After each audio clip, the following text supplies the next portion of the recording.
Oder hier im Chat hat noch nie von OnlyFans gehört. Anfänger.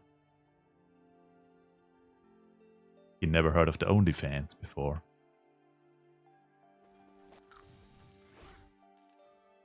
Was ist OnlyFans?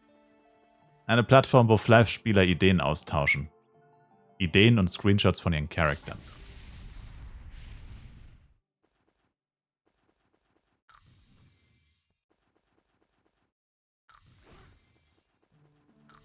Da kennt sich jemand aus. Natürlich kenne ich die wichtigste Seite der Flive-Community, nämlich OnlyFans. Wer da nicht unterwegs ist, ist gar nicht Teil der Flive-Community, kann man quasi sagen. Flive ist OnlyFans und OnlyFans ist Flive.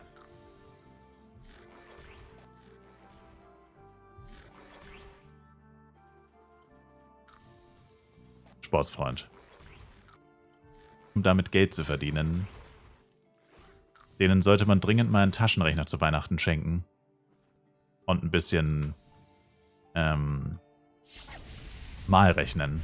Das 1x1 vielleicht auch beibringen. So, was sind 100 mal, ich weiß gar nicht, was Berries kosten, 500 Penya each oder so. Auf jeden Fall, dass sie sich ausrechnen können, wie heftig sie da eigentlich ihre Zeit verschwenden. Also, sollte man mal machen, ja. Fahrrad nicht schlecht. Hast du nie jemanden gesehen, der aktiv Berries sammelt? Naja, zu Beginn habe ich das auch gemacht, als das Update neu war. Weil da war das auch immer im Battle Pass. Das war arschnervig, weil da war immer eine Battle Pass-Aufgabe. Alter, da gab es eine Battle Pass-Aufgabe, entweder 3x 30 Berries sammeln, also 90 Berries pro Char, oder sogar 5x 30 Berries. Das war so fucking nervig, Alter. Ich habe da einen Stream einfach 3 Stunden Berries gesammelt, um alle meine Chars fertig zu machen. Das hat dann einfach 6 Milliarden Jahre gedauert. Das war so fucking nervig. Aber ich habe das ich habe das damals gemacht und seitdem habe ich halt, keine Ahnung, jede Berry 30.000 Mal oder so. Abgesehen davon gab es ja beim Second Anniversary Event, das war echt das beste Event ever eigentlich, was das angeht. Da gab es ja Berries, in dieser Berries Select Box heißt die, glaube ich, ja. Und da hast du ja, wie bei den Ore Select Boxen, hast du ja auf jedem Char, wenn du es gemacht hast, so wie ich, hast du ja auf jedem Char quasi mehr als 100 von diesen Boxen. Und das Geile bei den Berry-Boxen ist, du kriegst nicht jedes Mal 100 Berries wie bei den Ores, sondern ich glaube 500 Cloudberry ist eine Box, 300 Lightberries und 200 oder 300, oder nee, 400 Lightberries und 300 Exoberries. Und das heißt, wenn du jetzt nicht vorhast, irgendwie 50 Pets von F auf S zu machen oder so, was ja sowieso eigentlich niemand mehr macht, weil sich das heftig nicht lohnt, und du nur Candies herstellst, um deine Pets zu füttern, also nicht zum Züchten, sondern nur zum Füttern, dann werden diese Berries halt literally für den Rest meines Lebens reichen. Also selbst in 60 Jahren werden die nicht leer sein.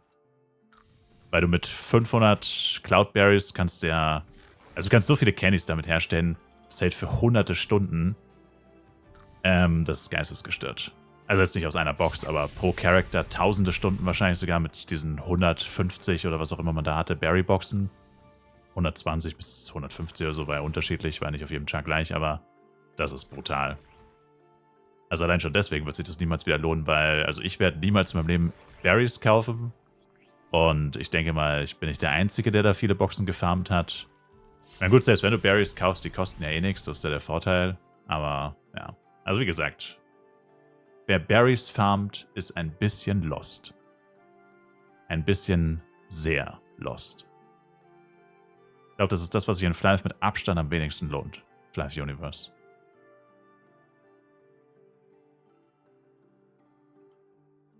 Und ganz ehrlich, das macht ja auch wirklich keinen Spaß. Es kann mir keiner sagen, dass Catcher und Berries Farmen Spaß macht. Also wenn das jemandem Spaß macht, also sorry, aber... Hab mal einen Jojo-Jester bei Carrier Bomb gesehen. Wie es ihm wohl heute geht. Er ist wahrscheinlich tot. Heroinüberdosis. Weißwurstfrühstück. Zerstörst du damit nicht die Wirkung vom Hustensaft oder so? Sicher, dass du damit keine Bombe baust, Ari? Hört sich an wie eine MacGyver-Bombe. MacGyver, was sollen wir tun? Nehmt einfach etwas Hustensaft und Sprite und sprengt das Gebäude in die Luft. Alles klar, Chef. Ari, was war das? Nichts.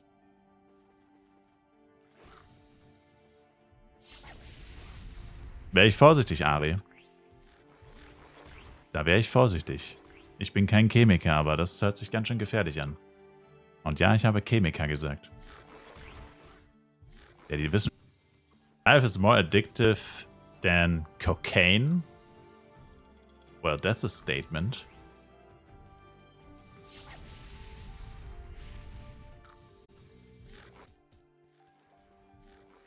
Sam Young dreimal scharf macht ganz andere Dinge mit mir als Löcher im Hirn. Ja.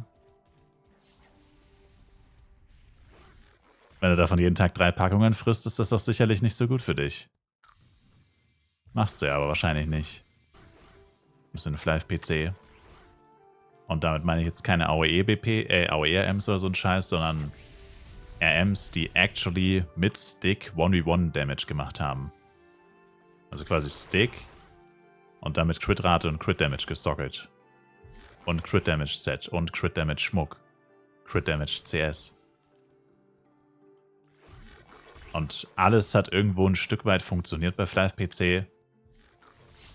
Hauptsächlich aufgrund der Erweckungen. Weil du bei jeder Klasse einmal das gleiche erwecken konntest. Und jede Klasse konnte auf 100% Crit-Rate kommen. Jede Klasse konnte auf 100% Crit-Damage kommen. Jede Klasse kann... gut, 100% Crit-Damage. Ja, whatever. Weißt du, was ich meine. Jede Klasse kann alles haben im Endeffekt. Und sie unterscheiden sich eigentlich nur in den Animationen. Angriffsanimation, Angriffsgeschwindigkeit.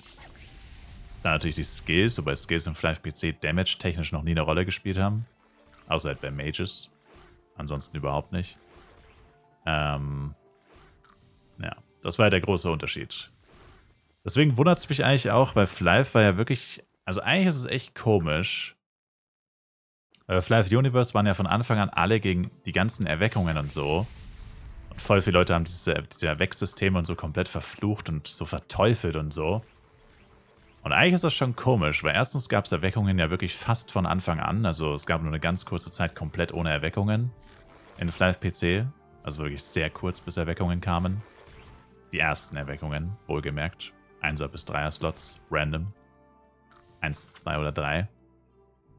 Und eigentlich ist es ja schon so ein elementarer Bestandteil des Spiels gewesen. Klar haben sie es vielleicht irgendwann ein bisschen übertrieben mit 5x19 Crit Damage und so. Mittlerweile sogar 5x21 Crit Damage möglich. Zumindest bei einem Event. Aber... I mean... irgendwie halt trotzdem einfach ein Teil von Flive.